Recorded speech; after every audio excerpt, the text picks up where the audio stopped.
వైఎస్సార్ కాంగ్రెస్ అధినేత YS Jaganmohan Reddy jail నుంచి బయటకు రారంటూ కేంద్ర మంత్రి కోట్ల సూర్యప్రకాష్ రెడ్డి వివాదాస్పద వ్యాఖ్యలు చేశారు. కాంగ్రెస్ లో వైఎస్సార్ కాంగ్రెస్ విలీనం కాక తప్పదన్నారు.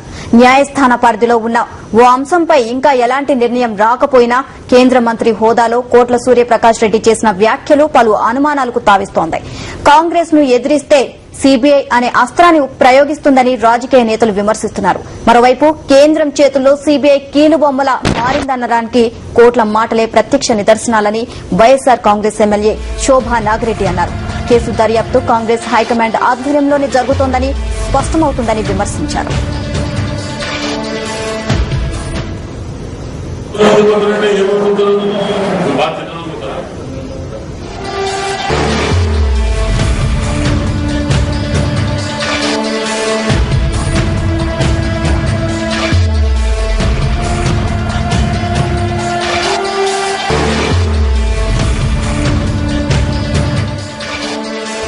కోటలు దాటిన కోట్ల మాటలపై స్పందించడానికి వైఎస్సార్ కాంగ్రెస్ పార్టీ ఎమ్మెల్యే శోభా నాగిరెడ్డి గారు ఫోన్ లైన్ లో సిద్దంగా ఉన్నారు. నమస్కారం అండి శోభా నాగిరెడ్డి గారు. నమస్తే అమ్మా.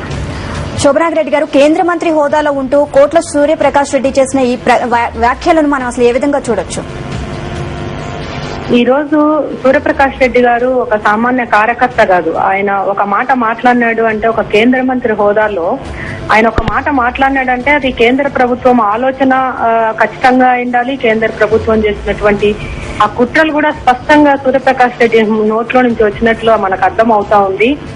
ఈ రోజు ఏదైనా ఒక ప్రభుత్వం ఆలోచనలు మాత్రమే మంత్రులు బయట పెడతా ఉంటారు. అలాంటి ప్రభుత్వం ఆలోచన ఇదనేది సూర్యప్రకాష్ రెడ్డి గారి మాటలను బట్టి స్పష్టంగా అర్థమవుతా ఉంది.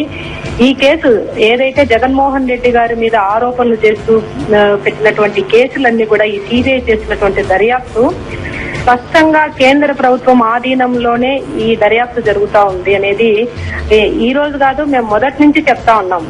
ఈ రోజు రాష్ట్రంలో కూడా చంద్రబాబు నాయుడు గారు గాని, కిరణ్ కుమార్ రెడ్డి గారు గాని ఏ మాటలైతే మాట్లాడుతూ ఉన్నారో వాళ్ళ నాయకులను వలసలు ఆపుకోవడానికి గాని, వాళ్ళ ఉనికిని కాపాడుకోవడానికి అలాంటి మాటలే ఈ రోజు సూర్యప్రకాష్ రెడ్డి నుంచి కూడా వచ్చినాయి. అంతకుముందు ఉప ఎన్నికల్లో కూడా చూసాం. గులాబ్ నబీ ఆజాద్ గారు స్పష్టంగా చెప్పారు. గులాబ్ నబీ ఆజాద్ గారు అంటే ఇంకా సోనియా గాంధీ గారి ఆలోచనలు బయటికి పెట్టేటువంటి వ్యక్తులు, వీళ్ళంతా తల చుట్టుకున్నటువంటి వ్యక్తులు. ఆయన ఉప ఎన్నికల ప్రచారానికి వచ్చినప్పుడు కూడా జగన్మోహన్ రెడ్డి గారు కాంగ్రెస్ పార్టీలోనే ఉంటే కేంద్ర మంత్రి అయ్యేవాడు, తర్వాత ఈ రాష్ట్రానికి ముఖ్యమంత్రిని కూడా చేసేవాళ్ళమని. అంటే కాంగ్రెస్ పార్టీలో ఉంటే జగన్మోహన్ రెడ్డి గారు నిర్దోషి, జగన్మోహన్ రెడ్డి గారు నిజాయితీ కలిగినటువంటి నాయకుడు. కేవలం కాంగ్రెస్ పార్టీ నుంచి బయటకు వచ్చినాడు కాబట్టి ఈ రోజు దోషిగా చిత్రీకరిస్తా ఉన్నారనేది ఈ రాష్ట్ర ప్రజలందరికీ కూడా స్పష్టంగా అర్థమైంది విధానాలు. అంటే శోభనాగిరెడ్డి గారు, జగన్ కేసులో సీబీఐకి కేంద్రం మార్గదర్శకాలు చేస్తోందా? తప్పకుండా. ఈ రోజు సీబీఐ యొక్క చిత్తశుద్ధిని మేం కాదు, దేశంలో ఉన్నటువంటి ప్రతి ఒక్కరు కూడా అనుమానపడే విధంగా రుజువు అవుతా ఉన్నాయి. అనుమానాలు కాదు, వాళ్ళు చేస్తున్నటువంటి ఆ దర్యాప్తులు రుజువు అవుతా ఉన్నాయి. ఇది ఒక జగన్మోహన్ రెడ్డి కేసులోనే కాదు, పక్కనున్నటువంటి తమిళనాడు గవర్నమెంట్ లో కూడా మొన్న కరుణానిధి గారు ఎప్పుడైతే మద్దతు ఉపసంహరించుకుంటున్నారు అంటూనే గంటలోనే వాళ్ళ కొడుకు ఇంట్లో, స్టాలిన్ ఇంట్లో రైట్ చేశారు.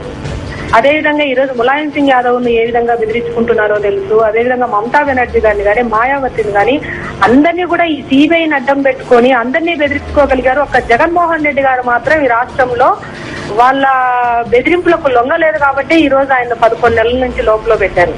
జగన్మోహన్ రెడ్డి గారు వాళ్ళ బెదిరింపులకు లొంగింటే 1 నెలలోనే ఆయన బయటకు వచ్చేసేవాడు. ఈ రోజు మిగతా నాయకుల్లాగా ఆయన భయపడకుండా అన్నిటికీ ప్రిపేర్ అయ్యి ఆ రోజు బయటకు వచ్చే రోజే మాకందరికీ చెప్పారు జగన్మోహన్ రెడ్డి గారు, నేను బయటకు వస్తే నాకు ఇవన్నీ జరుగుతాయి, ఆ ప్రిపేర్ అయ్యే నేను బయటకు వస్తున్నానని చెప్పారు. ఆయన లొంగలేదు కాబట్టి ఇవన్నీ చేస్తా ఉన్నారు. ఓకే అండి, థ్యాంక్ యూ స్పందించినందుకు.